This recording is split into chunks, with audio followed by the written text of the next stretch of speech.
Hi everyone, Jocelyn here, and today I'm bringing you some local LGBT plus news.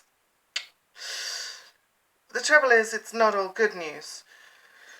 I'll just get straight into it. This article I found I will link below, but just going to read it and give my thoughts.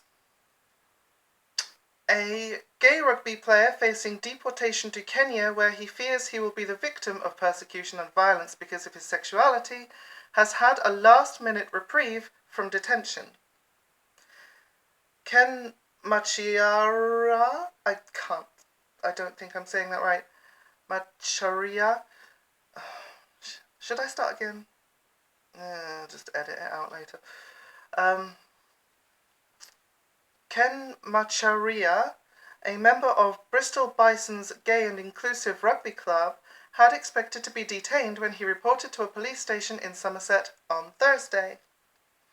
A dozen fellow club members wearing their distinctive pink and black shirts walked with him into the police station in Bridgewater, chanting "Bisons, Bisons," as a sound system blasted out Gloria Gaynor's anthem, "I Am What I Am." Macharia, who has lived in the UK for 9 years and whose mother lives in Bristol, was allowed to leave the police station but faces being detained at any moment after a fresh claim for asylum was rejected earlier this week. The 39-year-old expressed relief and said he was looking forward to returning to his home in Somerset. He said, "I'm relieved and happy to be going home. I'm looking forward to having a rest. It's been a very stressful time, but I don't have permission to stay in the UK and my position is very precarious." By the time he arrived at Bridgewater Police Station, more than 150,000 people had signed a petition calling for Macharia to be allowed to stay in the UK, and more than £10,000 had been raised towards legal fees that he hopes will allow him to take his case to judicial review. Macharia is struggling to understand why the British government apparently accepts that gay people are at risk of persecution in Kenya, but is still intent on sending him there. "I don't understand it," he said. "Same-sex intimacy in Kenya is illegal. Police harass and blackmail gay people. There is a risk of mob violence.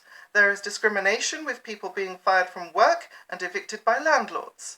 I don't understand the Home Office's stance. I've been here for more than 9 years. My home is here. I have a great group of friends who sacrifice a lot for me. I can be who I am in the UK. I don't have to hide my sexuality. England is the best place for me, especially Bristol." The high-profile nature of the campaign to keep him in the UK makes returning even more difficult, he argues. "Living in a closeted life is no longer an option for me. I don't know what I could do." Macharia has been a member of the Bisons Club for more than 3 years. He cannot join them at a tournament they are playing this week in Dublin because he fears he would not be allowed back in the UK. Club captain Murray Jones said the fight would go on. "Ken's still very much at risk of being sent to Kenya, which is not his home. He could be arrested at any time, taken to Heathrow and flown to Kenya. That must not happen. He's part of our team and part of our community." Murray said that it was disgusting that the rainbow flag was prominent on the Home Office's Twitter feed when it was acting as it was towards Macharia. "The UK should be at the forefront of LGBT rights. If we led, others would follow," he said. A Home Office decision letter sent to Macharia's solicitor acknowledged that gay sex in Kenya was punishable by up to 21 years in prison, and that LGBT people have reportedly been subjected to harassment, blackmail, and rape. However, the letter added, "Whilst same-sexual activity between men has been criminalised with a penalty of up to 21 years in prison, this law is rarely applied and the objective evidence does not establish that LGBT persons are likely to be subjugated to persecution or serious harm." The Home Office's decision comes after Kenya's High Court last month upheld laws that criminalised gay sex in what was described by a campaigner as a sad day for the rule of law and human rights. Macharia, a mechanical design engineer, first claimed asylum in May 2016, having arrived in the UK on a student visa in 2009. So, that's the story. First of all, I'm really disappointed that this happened in Bridgewater and I no longer live there to be able to see it.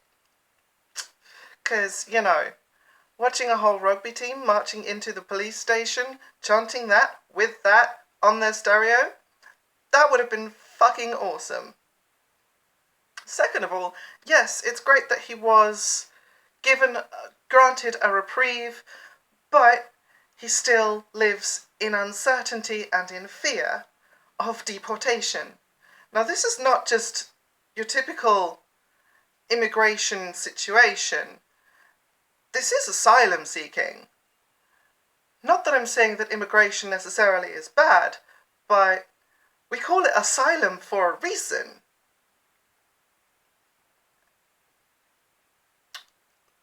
Look, it's one thing to say you're an ally. It's one thing to say that you support LGBT plus people. It's one thing to put up a rainbow flag in prominent places like the Home Office has done. But this is when actions speak louder than words. And so far, their actions just don't cut it.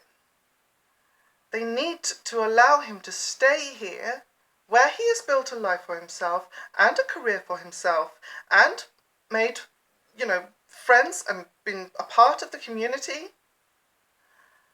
and where he is a hell of a lot safer from legal intervention because of his sexuality, because of something that cannot be controlled and certainly wouldn't be able to be covered up were he to go back to Kenya, because of the public nature of this case, So, there we have it. There's my thoughts. UK Home Office, do better. And as for the guy, I'm sorry if I butchered your name. But I wish you all the best in staying here. Anyway, that's all from me for now. See you soon. Bye.